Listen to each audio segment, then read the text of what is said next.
नमस्कार, आप देख रहे हैं साधना प्लस न्यूज और मैं हूं आपके साथ अंजू भाटी। बुलेटिन की शुरुआत करने से पहले जल्दी से नजर डालते हैं सुर्खियों पर। सीएम गहलोत का 71वां जन्मदिन, भरतपुर में टीम डॉक्टर गर्ग ने कराया फ्री में विशेष भोजन। इंदिरा रसोई पर कराया गया फ्री विशेष भोजन। हनुमानगढ़ में कंदोई अतिथि गृह का किया गया शुभारंभ, विधायक अमित चचांड ने किया शुभारंभ। सेठ फकीरचंद ट्रस्ट ने बनाया अतिथि गृह। भगवान परशुराम का जन्मोत्सव, बालोतरा में जन्मोत्सव पर निकाली गई भव्य शोभा यात्रा। भगवान परशुराम भगवान विष्णु के 6वें अवतार। लालसोट में पानी की समस्या से लोग परेशान, पानी की सप्लाई व्यवस्था बेहद लचर, नगर पालिका नहीं कर रहा कोई कार्रवाई। कोटा में हुई अनूठी शादी, बिना दहेज के विवाह हुआ संपन्न, संत के विचारधाराओं पर चलकर कराई गई ये शादी।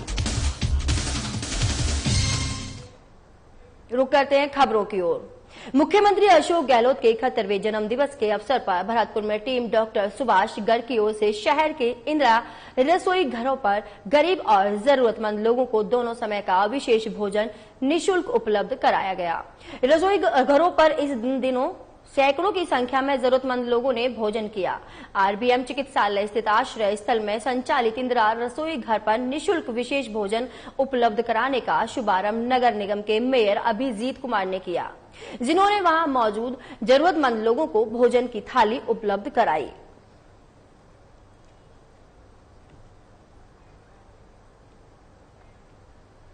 खबर हनुमानगढ़ के नौहर से है, जहां सेठ फकीरचंद लालचंद कंदोई चैरिटेबल ट्रस्ट ने कंदोई अतिथि गृह बनाया है, जिसका विधिवत शुभारंभ विधायक अमित चचांड ने किया। इस मौके पर आयोजित कार्यक्रम की अध्यक्षता चैरिटेबल ट्रस्ट के शंकर कंदोई ने की। समारोह में विभिन्न संस्थाओं के पदाधिकारी, जनप्रतिनिधि और कस्बे के गणमान्य नागरिक मौजूद रहे। नौहर में फकीरचंद लालचंद कंदोई चैरिटेबल ट्रस्ट के द्वारा आदरणीय शंकर जी कंदोई के द्वारा 1,50,00,000 रुपए की लागत से नौहर में वातानुकूलित कंदोई अतिथि गृह का निर्माण करवाया गया था, जिसका आज भव्य लोकार्पण किया गया है। पूरे शहरवासियों की तरफ से कंदोई परिवार का आदरणीय शंकर जी कंदोई का आभार प्रकट करता हूँ कि उन्होंने इस तरह से आगे आकर जो शहर को एक दूर वातानुकूलित भवन का निर्माण करवाया है। इससे पूर्व भी इसी ट्रस्ट द्वारा, इसी परिवार द्वारा कंदोई चैरिटेबल ट्रस्ट द्वारा हॉस्पिटल का भी निर्माण करवाया गया था, जिसमें 25 वर्ष पूर्व 70 लाख रुपए की लागत आई थी। कंदोई परिवार समय समय पर दौर में चाहे सामाजिक, धार्मिक, राजनीतिक जो भी कार्यक्रम होते हैं उसमें बढ़ चढ़ कर हिस्सा लेता है। आज के इस समारोह में कंदोई अतिथि गृह है कि आज विधिवत उद्घाटन का जो शुभारंभ करने का काम एमएलए साहब से चचांड साहब ने किया और भी सभी अतिथिगण, राजेंद्र जी चचांड और सभी बाबूलाल जी चचांड और सभी लोग उपस्थित रहे। ये हॉल मल्टीपर्पज़ हॉल है, जिसका कि उपयोग गांव के अच्छे कार्यों के लिए, धार्मिक, ब्याह शादी और सभी तरह के लिए है। बालोतरा में भगवान परशुराम जन्मोत्सव के पावन अवसर पर वनखंडी महादेव मंदिर बगेची से भव्य शोभा यात्रा निकाली गई। इस शोभा यात्रा में केंद्रीय कृषि और कल्याण मंत्री कैलाश चौधरी, महंत निर्मलदास कनाना मठ महंत परशुराम गिरिराज जी के साथ कई गणमान्य लोगों ने झंडी दिखाकर शुरू की। राजस्थान के ब्राह्मण महासभा अध्यक्ष भवानी शंकर गौड़ ने बताया कि भगवान परशुराम हमारे सनातन धर्म में बहुत ही महत्वपूर्ण हैं और सर्व पूज्य देव हैं। भगवान परशुराम सप्त चिरंजीवियों में से एक हैं। बालोतरा में भगवान परशुराम जन्मोत्सव के पावन अवसर पर वनखंडी महादेव मंदिर बगेची से भव्य शोभा यात्रा निकाली गई। इस शोभा यात्रा में केंद्रीय कृषि और कल्याण मंत्री कैलाश चौधरी, महंत निर्मलदास कनाना मठ महंत परशुराम गिरी जी के साथ कई गणमान्य लोगों ने झंडी दिखाकर ये यात्रा की शुरू की। जानकारी देते हुए राजस्थान ब्राह्मण महासभा अध्यक्ष भवानी शंकर ने बताया कि भगवान परशुराम हमारे सनातन धर्म में बहुत ही महत्वपूर्ण हैं और सर्व पूज्य देव हैं।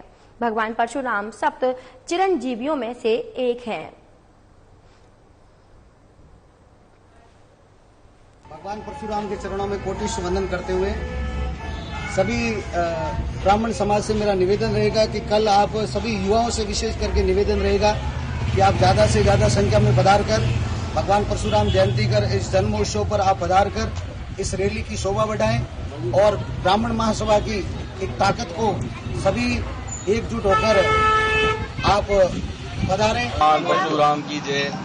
मैं धर्मेंद्र दवे समस्त ब्राह्मण बंधुओं से निवेदन करता हूं कि कल 3 मई को होने वाली भव्य वाहन रैली में समस्त ब्राह्मण बंधु, समस्त वर्ग के बंधु, समस्त हिंदू धर्म, समस्त सनातन धर्म परशुराम जयंती के उपलक्ष्य में ज्यादा से ज्यादा संख्या में पधार कर इस रैली को सफल बनावे और अपनी एकता और संगठन को मजबूत बनाने में सहयोग करें। धन्यवाद।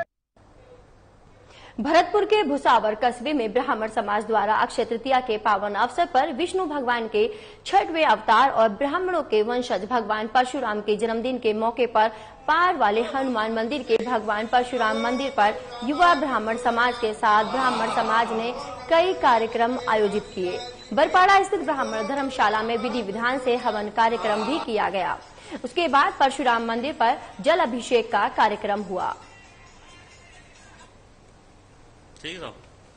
भरतपुर के भुसावर कस्बे में ब्राह्मण समाज द्वारा अक्षय तृतीया के पावन अवसर पर विष्णु भगवान के 6वें अवतार और ब्राह्मणों के वंशज भगवान परशुराम के जन्मदिन के मौके पर पार वाले हनुमान मंदिर के भगवान परशुराम मंदिर पर युवा ब्राह्मण समाज के साथ ब्राह्मण समाज ने कई कार्यक्रम आयोजित किए।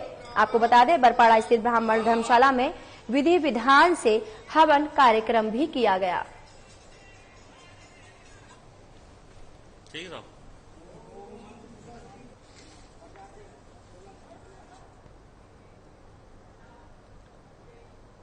लालसोट में परशुराम जन्मोत्सव के शुभ अवसर पर दुग्धाभिषेक, विशेष पूजना अर्चना, हवन और कन्या भोज का आयोजन किया गया। ब्राह्मण समाज के साथ भगवान परशुराम मंदिर ट्रस्ट, ब्राह्मण युवा परिषद, सर्व ब्राह्मण महासभा, राजस्थान ब्राह्मण महासभा, गौड़ सनाडे ब्राह्मण समाज लालसोट के तत्वाधान में ये कार्यक्रम किया गया।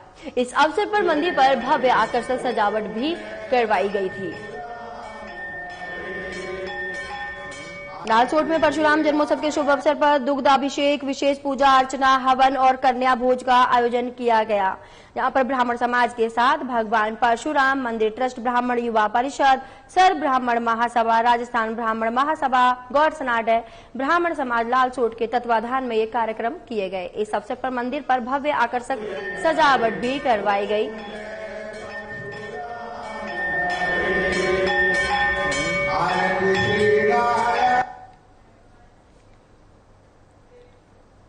गर्मी ने अभी अपने पैर पसारने शुरू ही किए कि लोगों में पीने के पानी की दिक्कत आनी शुरू हो गई। वहीं आने वाले दिनों में पानी की सप्लाई के हालत क्या होंगे, इसका सहज अंदाजा लगाया जा सकता है। लालसोट के सुरक्षित नगर में पिछले एक सप्ताह से पीने के पानी की सप्लाई लचर होने की वजह से लोगों को भारी परेशानियों का सामना करना पड़ रहा है, लेकिन विभाग लोगों की सुध नहीं ले रहा।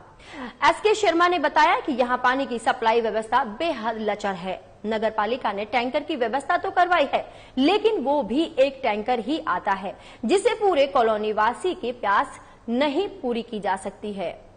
लेकिन नगर पालिका को बताने के बावजूद भी नगर पालिका द्वारा कोई कार्रवाई नहीं की जा रही है। गर्मी ने अपने पैर पसारने शुरू ही किए थे कि लोगों में पीने के पानी की किल्लत आनी शुरू हो गई। वहीं आने वाले दिनों में पानी की सप्लाई के हालात क्या होंगे, इसका अंदाजा अभी से लगाया जा सकता है। लालसोट के सुरक्षित नगर में पिछले एक हफ्ते से पीने के पानी की सप्लाई लचर होने की वजह से लोगों को भारी परेशानी का सामना उठाना पड़ रहा है, लेकिन विभाग लोगों की सुध नहीं ले रहा है। पानी की किल्लत चल रही है और विभाग की तरफ से कोई कार्रवाई नहीं की जा रही है, कोई भी पहल नहीं की जा रही है। लोगों में पानी की किल्लत शुरू हो गई है। गर्मी के चलते लोगों में भारी परेशानी देखने को मिल रही है।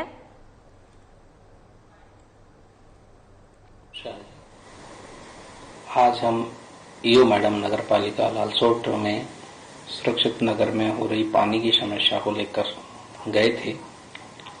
मैडम नहीं मिली, लेकिन फोन पर बात हो गई थी हमारी और मैडम ने एक टैंकर कल से और बढ़ाने का हमें आश्वासन दिया है और जो टैंकर समय पे नहीं आ रहा था उसे भी कल से समय पे कर दिया जाएगा।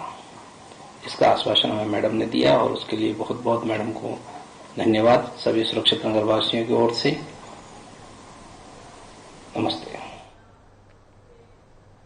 कोटा जिले के रामगंज मंडी क्षेत्र में मां बाप अपने बच्चों की शादियों में फिजूल खर्ची करने में कोई कसर नहीं छोड़ते, तो वहीं दूसरी ओर समाज सुधारक के रूप में उभर रहे आध्यात्मिक संत रामापाल महाराज के अनुयायी अपने बच्चों का दहेज मुक्त विवाह करके समाज को एक नई दिशा की ओर ले जा रहे हैं। ऐसा ही मामला रामगंज मंडी शहर में देखने को मिला, जहां पर संत रामपाल महाराज के अनुयायी राजेंद्र दास की बेटी आशा दासी का विवाह लालचंद दास के बेटे राम बाबू दास के साथ संपन्न हुआ। ये विवाह असुर निकंदन रमेनी के माध्यम से मात्र 17 मिनट में संपन्न कराया गया।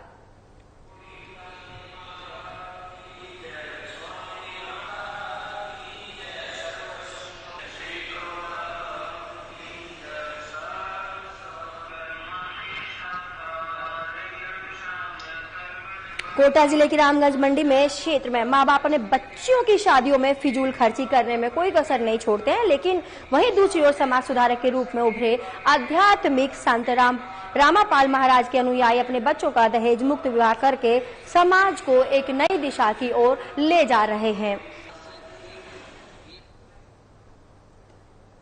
अच्छा लग रहा है मेरे को तो, क्योंकि आज के समय में बेटी को पढ़ाने में पैसा खर्च हो जाता है। मैं एक साधारण सा इंसान हूँ, मजदूरी करता हूँ और इतनी महंगी शादी कर भी नहीं सकता, लेकिन मैंने संत रामपाल जी महाराज जी का जो ज्ञान है वो ज्ञान समझ के ही इसका आधारित ही मैंने ये फैसला लिया कि मेरी बच्ची को दहेज मुक्त विवाह करना चाहता हूँ। जो आज जो भी बुराइयां समाज के अंदर फैलती जा रही है, ये सबसे बड़ी बुराई तो अपन दहेज प्रथा समझे। दहेज प्रथा के साथ साथ नशा और चोरी डकैती रिश्वतखोरी जो सभी मानव समाज को दीमक की तरह खा रही है, तो इस प्रकार की सभी बुराइयों को संत रामपाल जी महाराज अपने तत्व ज्ञान के अनुसार समाप्त करना चाहते हैं। इस बुलेटिन में फिलहाल इतना ही। देश और दुनिया की बड़ी खबरों को जानने के लिए आप देखते रहिए साधना प्लस न्यूज। नमस्कार।